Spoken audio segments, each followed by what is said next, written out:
Mark 5ஆம் அதிகாரம் 25, 26, 27.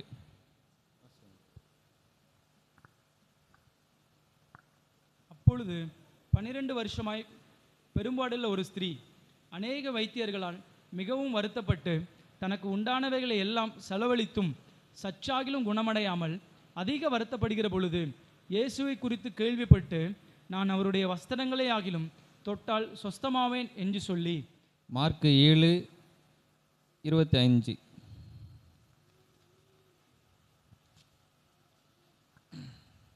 அசுத்தாவி பிடித்திருந்த ஒரு சிறு பெண்ணின் தாயாகிய ஒரு ஸ்திரீ அவரை குறித்து கேள்விப்பட்டு வந்து அவர் பாதத்தில் விழுந்தாள். இப்போ நம்ம படித்த 2 வேத பகுதியிலும் மார்க் 5:25, மார்க் 7:25 ரெண்டுத்திலையும் ஒரு வேர்டு வந்து காமனாக இருக்கும். அது என்ன வேர்டுன்னா, இயேசுவை பற்றி கேள்விப்பட்டு.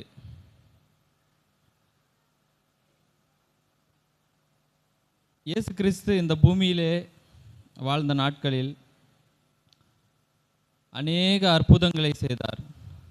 தண்ணீரை திராட்சரசமாய் மாற்றினார், பிணியாளிகளை சொஸ்தமாக்கினார், குருடர்களுக்கு கண் பார்வை கொடுத்தார், நடக்க முடியாதவங்களை நடக்க வச்சார்,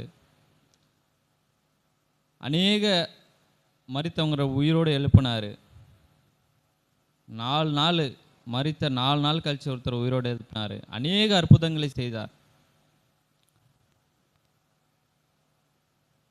இங்கே நம்ம படிக்கிறோம், 2 ஸ்திரீகள் ஒரு ஒரு மிகப்பெரிய தேவையில் இருக்கிறாங்க. என்ன அந்த தேவை? என்ன வியாதி? அவங்க வந்து தன்னுடைய சம்பாத்தியத்தை எல்லாம்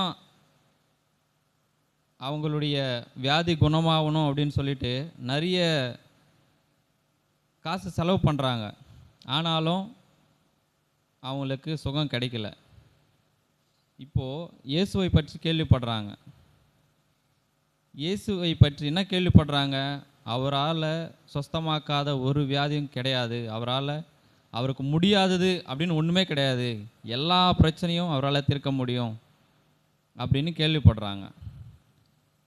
கேள்விப்பட்ட உடனே அவங்களுக்கு விசுவாசம் வருது, நம்மளுடைய பிரச்சனையும் அவரால் தீர்க்க முடியும், இதெல்லாம் பண்ணிட்டாரு, நம்மளது பண்ண மாட்டாரா அப்படின்னு ஒரு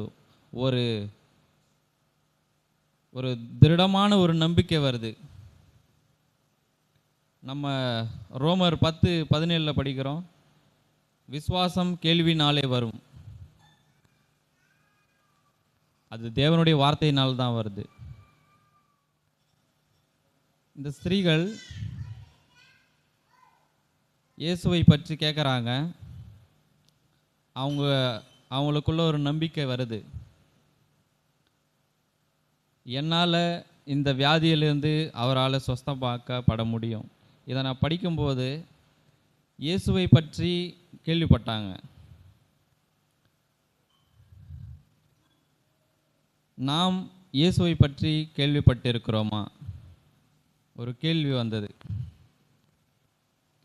இயேசுவை பற்றி நீங்கள் கேள்விப்பட்டிருக்கிறீர்களா?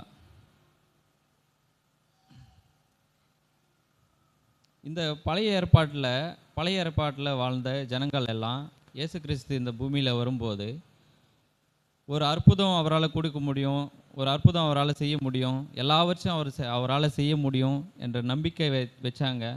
அதில் அவங்க உறுதியாக இருந்தாங்க, உறுதியான நம்பிக்கை வச்சாங்க, அது அவங்களுக்கு நடந்தது. இப்போது நம்ம இயேசுவை பற்றி என்ன கேள்விப்பட்டிருக்கிறோம்? இயேசுவை பற்றி கேள்விப்பட்டிருக்கிறீங்களா? இயேசுவை பற்றி என்ன கேள்விப்பட்டிருக்கிறீங்க? 1 யோவான் 2:6. அவருக்குள் நிலைத்திருக்கிறேன் என்று சொல்லுகிறவன் அவர் நடந்தபடியே தானும் நடக்க கடவன். இயேசு இங்கிலீஷில் ஆம்பிளிஃபைட் பைபிள் அதில் எப்படி போட்டிருக்குன்னா, அவரை நம்பி அவரை இரட்சகராகவும் தேவனாகவும் ஏற்றுக்கொண்டவர்கள் அவரை போலவே நடக்க வேண்டும்.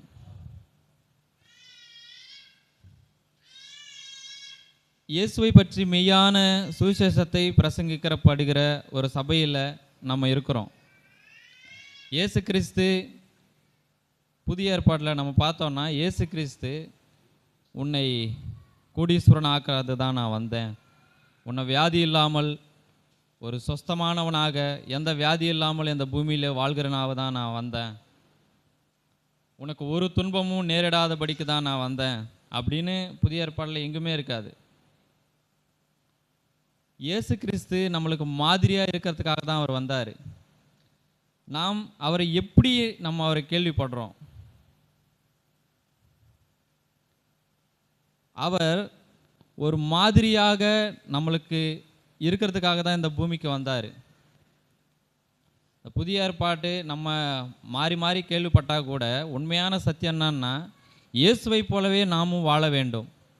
இயேசு எப்படி இந்த பூமியில் வாழ்ந்தாரோ அதே போலவே நாமும் வாழ வேண்டும்.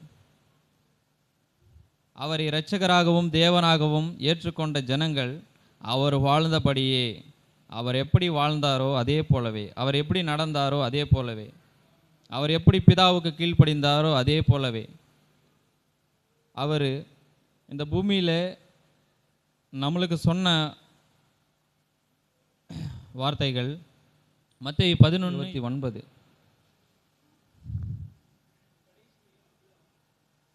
கடைசி படியும், என்னிடத்தில் வந்து கற்றுக்கொள்ளுங்கள்,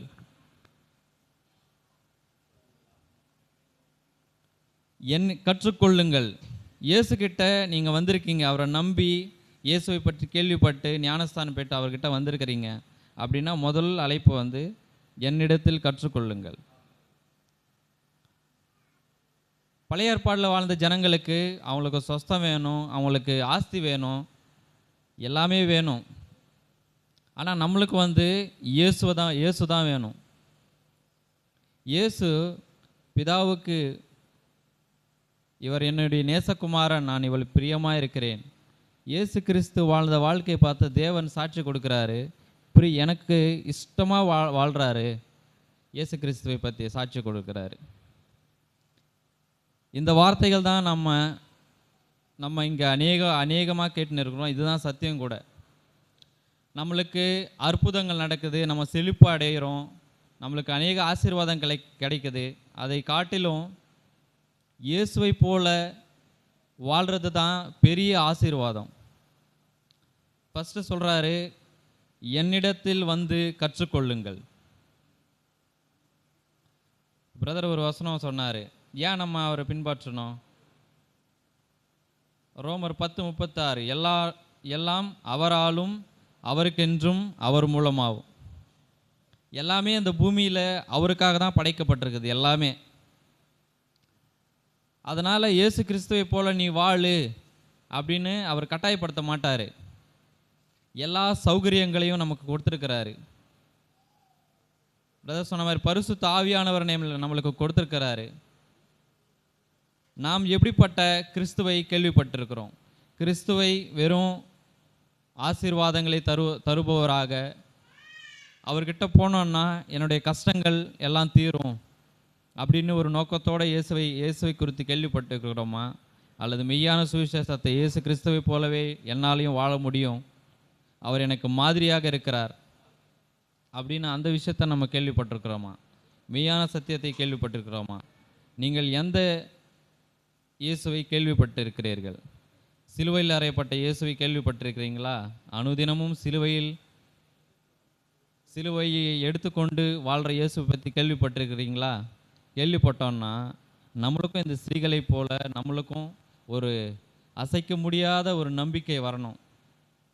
அவங்க சொஸ்தத்துக்காக, குணப்படுதலுக்காக அவங்க இயேசுவை விசுவாசித்தாங்க. திருப்பி நம்ம அந்த இடத்துக்கு வருவோம். மார்க் 5.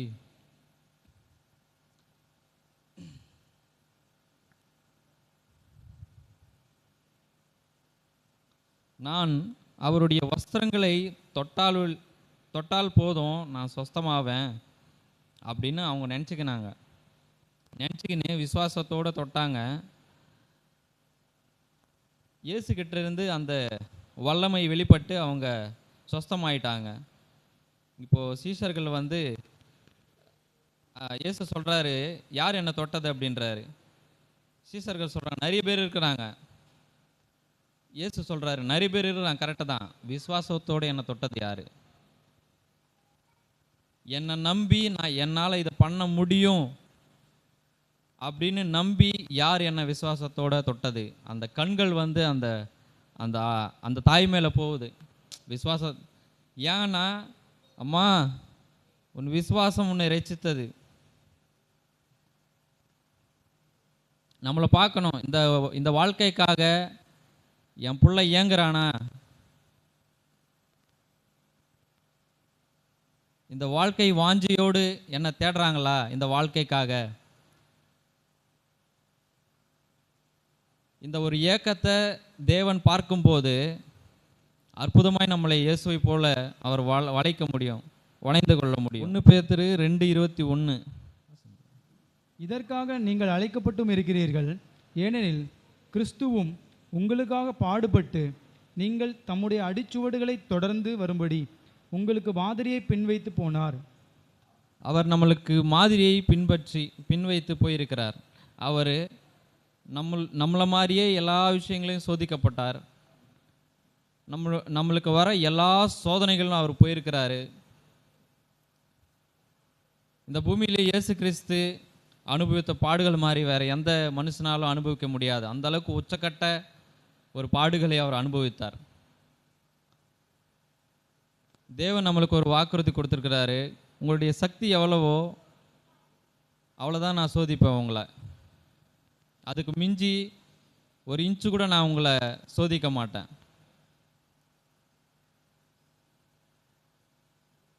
இந்த வாழ்க்கை இயேசு கிறிஸ்துவை போல வாழ்கிற வாழ்க்கை. நம்மளுக்கு விசுவாசம் இருந்தால் மட்டும்தான் இப்படிப்பட்ட வாழ்க்கை நம்மளால் வாழ முடியும். புதிய ஏற்பாட்டில் பவுல் அப்படிப்பட்ட வாழ்க்கை வாழ்ந்திருக்கிறாரு. 1 கொரிந்தியர் 11:1, நான் கிறிஸ்துவை பின்பற்றுவது போல நீங்கள் என்னை பின்பற்றுங்கள். பவுல் யாரு? சரி, இயேசு கிறிஸ்து தான் ஆண்டவர் அப்படின்னு சொல்லிடுவோம். ஆனால் பவுல் யாரு? நம்மளை மாதிரி ஒரு சாதாரண மனுஷன். அவரால் அப்படி வாழ முடிஞ்சதில்ல. இயேசுவை அவர் பார்த்தாரு. இயேசு வந்து நம்மளை போல தான், என்னை போலவே அவர் ஒரு மனுஷன் என்று உறுதியாக நம்பினார். அவரை போலவே நானும் வாழ முடியும்னு நம்பினார்.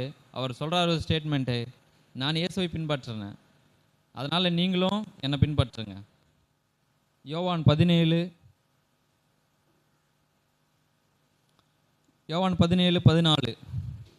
நான் இந்த உலகத்திற்குரியவன் அல்ல, நீங்களும் இந்த உலகத்தார் அல்ல.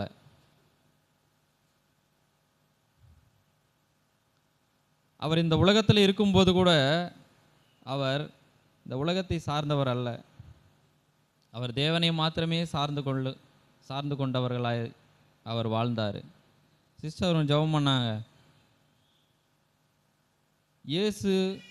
இயேசு கிறிஸ்து இந்த பூமியில் எப்படி நடந்தாங்க அப்படின்னா, பிதா என்ன சொல்கிறாரோ அதை அப்படியே கேட்டு அதன்படி தான் அவர் நடந்தார். அவருக்கு ஒரு சித்தம் இருந்தால் கூட அதையெல்லாம் அவர் புறக்கணிச்சுட்டு தேவன் என்ன சொல்கிறாரோ அதன்படி தான் அவர் வாழ்ந்தார். அந்த மாதிரி தான் நம்ம பின்பற்ற வேண்டிய மாதிரி. இந்த இயேசுவை பற்றி தான் நம்ம இங்கே கேள்விப்படுறோம். இந்த இயேசுவை போல வாழணுன்றது தான் இங்கே சத்தியம். வேத வார்த்தைகள் அப்படி தான் சொல்லுது. ரோமர் 8:28 தேவனுடைய வாக்குத்தத்தம்.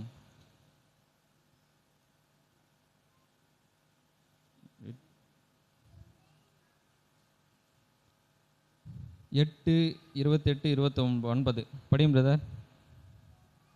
அன்றியும் அவருடைய தீர்மானத்தின்படி அழைக்கப்பட்டவர்களாய் தேவனிடத்தில் அன்பு கூறுகிறவர்களுக்கு சகலமும் நன்மைக்கு ஏதுவாக நடக்கிறது என்று அறிந்திருக்கிறோம்.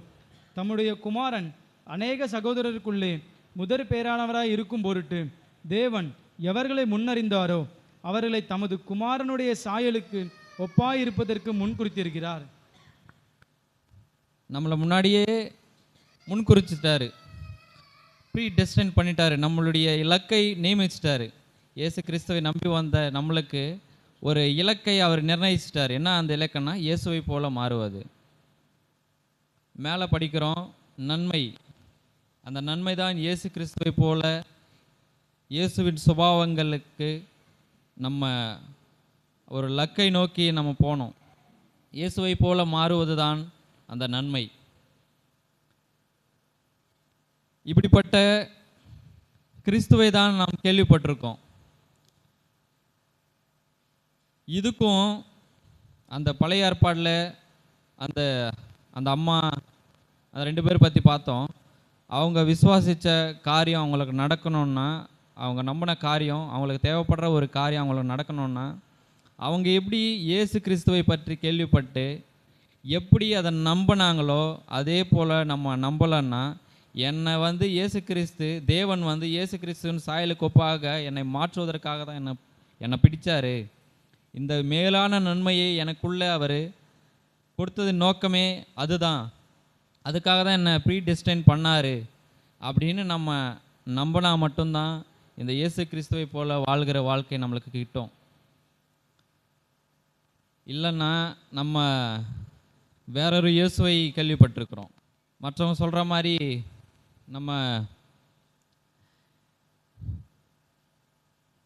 நம்ம வரும்போது நம்ம ஞானஸ்தானம் பெற்றுக்கிறதுக்கு முன்னாடி நீங்கள் இயேசு கிறிஸ்துக்கிட்ட வந்தீங்கன்னா தான் நம்மளுக்கு பரலோகம், உங்களுக்கு பரலோகம் கிடைக்கும், உங்கள் வியாதியெல்லாம் சுஸ்தமாகும் அப்படின்னு சொல்லி தான் நம்மளை வழி நடத்தியிருப்பாங்க. நானும் அப்படி தான் வந்தேன்.